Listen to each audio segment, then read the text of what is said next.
a prison so secure that even the most powerful criminals in the world become invisible. Subscribe if you're ready for stories they don't want you to hear, because what happens inside this prison feels almost impossible to believe. The steel door slammed shut with a deep echo that seemed to shake the entire corridor. Inside that cell sat one of the most infamous men in modern history. No guard spoke to him. No inmates could reach him. No one even walked past his door without strict protocol. This wasn't just prison. This was ADX Florence, America's most secure Supermax facility. And for Joaquin El Chapo Guzman, this place would become a world where time barely moved and silence became louder than anything else. But what most people don't understand is this. His life here isn't just about being locked away. It's about something far more extreme. Something that feels closer to disappearing while still being alive. And what he does every single day inside that cell might surprise you. Because behind those concrete walls, a routine forms. A routine so controlled, so isolated, that it begins to change a person. But before we get there, you need to understand how it all started. It was early morning in Florence, Colorado. The desert air was cold, dry, and still. Outside, ADX Florence stood like a fortress. Low buildings, surrounded by layers of fencing, cameras, and watchtowers. Nothing about it felt normal. This was a place designed for one purpose: to make escape impossible. And for inmates like El Chapo, it wasn't just about keeping them inside. It was about cutting them off from the world completely. Every day, inside ADX begins the same way. No alarms. No loud wake-up calls. Just silence. El Chapo wakes up alone in a small concrete cell. The room is about the size of a parking space. There's a bed made of poured concrete, a thin mattress, a small desk, a sink, and a toilet. Everything is built into the structure. Nothing can be moved. Nothing can be used to escape. The window? It's just a narrow slit. You can't see the sky fully. You can't see other inmates. Only a small patch of light that changes as the day goes on. That's how you know time is passing. Breakfast comes through a slot in the door. No conversation. No eye contact. Just a tray pushed through. Then the slot closes again, and the silence returns. For most inmates, this routine would feel unbearable. But for El Chapo, it's something he had to adapt to quickly. Because here, there are no distractions. No allies. No power. No control. And that might be the hardest part of all. Hours pass slowly. There are no clocks inside the cell. No phone calls whenever you want. No movement unless it's scheduled. Everything is controlled by the prison, even the smallest actions. At some point during the day, guards may allow him out for recreation. But even that isn't what you'd expect. It's not a yard filled with people. It's a small, enclosed space. High walls. Sometimes a mesh ceiling. He's still alone. Still watched. Still isolated. Some inmates call it a dog run. A place where you can walk in circles. Look up at the sky. And remind yourself that the world still exists somewhere beyond those walls. But the real challenge isn't physical. It's mental. Because in a place like ADX, time doesn't just pass. It stretches. Minutes feel longer. Days blend together. And without interaction, without noise, without change, the mind starts to react. Some inmates talk to themselves. Others create routines just to stay grounded. Reading becomes important. Writing becomes important. Anything to keep the mind active. For El Chapo, reports suggest he spends much of his time reading, thinking, reflecting, because there isn't much else to do. And in a place where control is taken away, the only thing left is your thoughts. But here's where things get even more intense. Communication is almost non-existent. Visits are rare. And when they do happen, they are heavily monitored. No physical contact. No private conversations. Everything is controlled. Everything is watched. For someone who once operated one of the most powerful criminal networks in the world, this is a completely different reality. No messages. No influence. No reach beyond those walls. Just silence and time. As the day comes to an end, The routine doesn't change much. Dinner arrives the same way as breakfast. Through the slot. Quick. Silent. Then darkness slowly takes over the cell. Lights may dim, but they never truly go out. There is always some level of illumination. Always a reminder that you are being watched. And then night comes. But sleep doesn't always follow. Because in a place like this, it's not just about being locked in. It's about being alone with your thoughts. Over and over again. Days turn into weeks. Weeks into months. Months into years. And the routine never changes.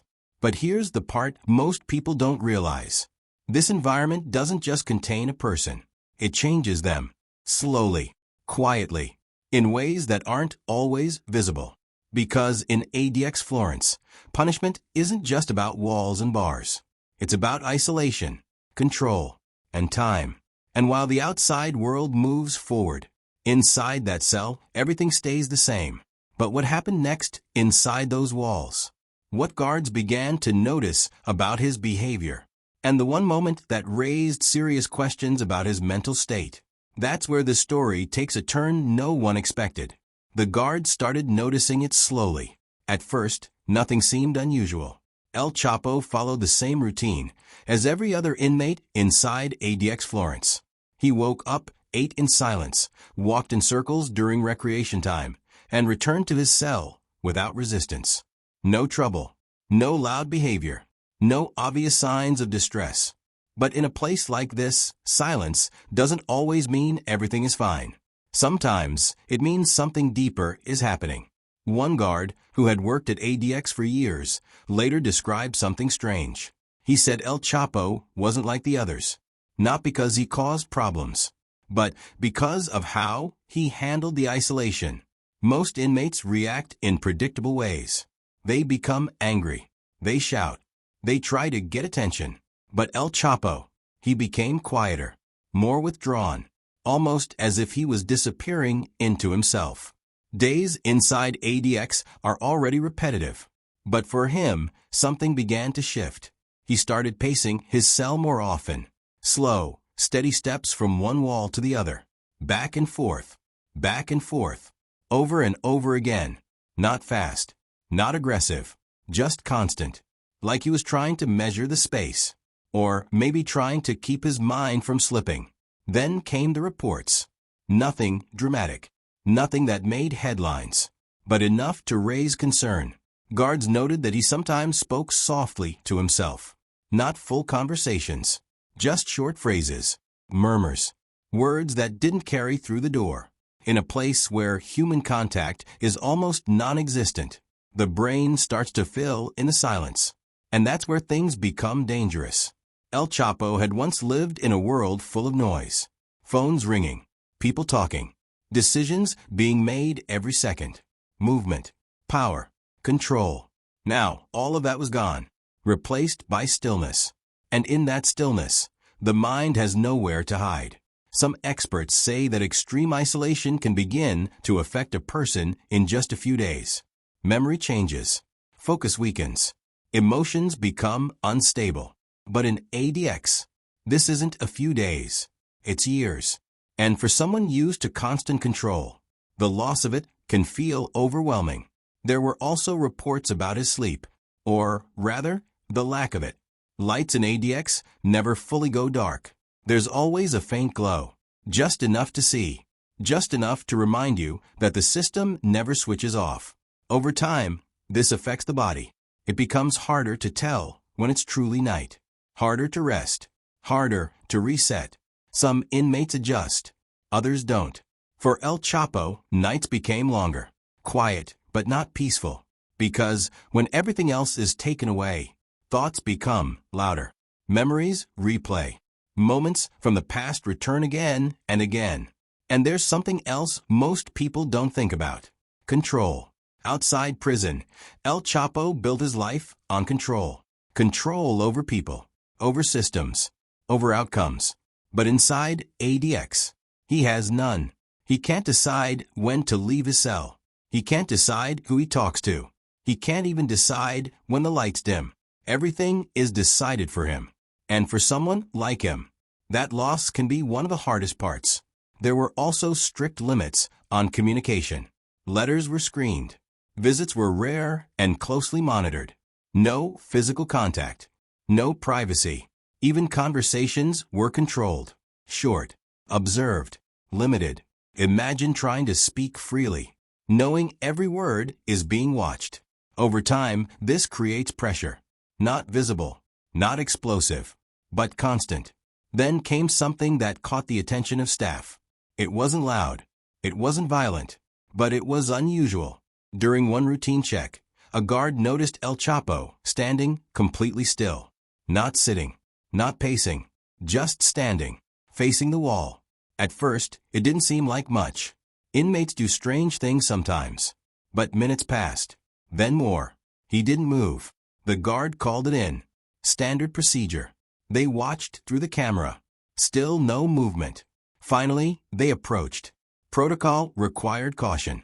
Even in silence, nothing is taken lightly. When they gave a command, there was a delay. Not long, but noticeable. Then he responded, slowly, turning his head just enough to acknowledge them. It was subtle. But inside a place like ADX, subtle changes matter. Because they can signal something deeper. Something building under the surface. After that, reports became more detailed. More observations. More notes. Nothing confirmed. Nothing extreme. But enough to suggest that the isolation was having an effect. And that raises a bigger question. One that goes beyond just one inmate. What does this kind of environment really do to a person? ADX Florence was designed for control, for security, for containment. And in that sense, it works. Escapes are nearly impossible. Communication is restricted. Movement is controlled. But there's another side to it. One that isn't always talked about. The mental cost. Because while the body is confined, the mind is left to deal with something far more difficult. Endless time. Endless silence. Endless repetition. And for some, that becomes the real challenge. As months turned into years, one thing became clear. El Chapo wasn't just serving a sentence. He was adapting to a completely different kind of existence. One where power means nothing, where time moves differently, where isolation becomes the defining experience. But just when it seemed like the routine would continue forever, something unexpected happened. A request. A legal move. Something that would bring his situation back into the spotlight. And what that request revealed about his condition inside ADX raised serious questions about what was really happening behind those walls.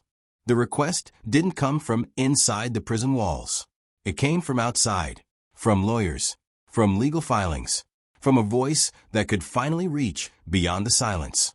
For years, everything about El Chapo's life inside ADX Florence had remained controlled, contained, and mostly unseen. But now something changed. His legal team began raising concerns. Not about security, not about procedures, but about his condition. They argued that the extreme isolation was taking a serious toll. That the environment inside ADX wasn't just strict. It was overwhelming. They described a man who had once been constantly surrounded by people, now reduced to near total silence. A man who had once controlled entire operations, now unable to control even the smallest part of his day. And they made a claim that caught attention. They said the conditions were affecting his mental state. For the outside world, this raised a difficult question. Where is the line between punishment and damage? ADX Florence was designed with a purpose. To hold the most dangerous inmates. To prevent communication. To eliminate risk. And in that sense, it worked exactly as intended. But now, attention shifted to something else. The human side of that design. Inside his cell, nothing had changed. The same concrete walls. The same narrow window. The same silence. But outside, people were starting to look closer. Reports began to surface. Discussions started growing. Experts weighed in. Some said this level of isolation was necessary. That inmates housed in ADX had histories that required extreme measures. Others raised concerns. They spoke about the long-term effects of isolation. the impact on memory, on emotional stability, on mental health. And suddenly, El Chapo's situation became more than just one man's story. It became part of a larger conversation. But inside ADX, none of that changed the routine. The door still opened the same way. The food still came through the same slot. The hours still stretched in the same silence. And El Chapo remained inside that system. Days continued to blend together. But something about him had shifted. Guards still observed him, still noted behavior, still followed protocol. But there was a growing awareness. That time inside ADX wasn't just passing. It was shaping him.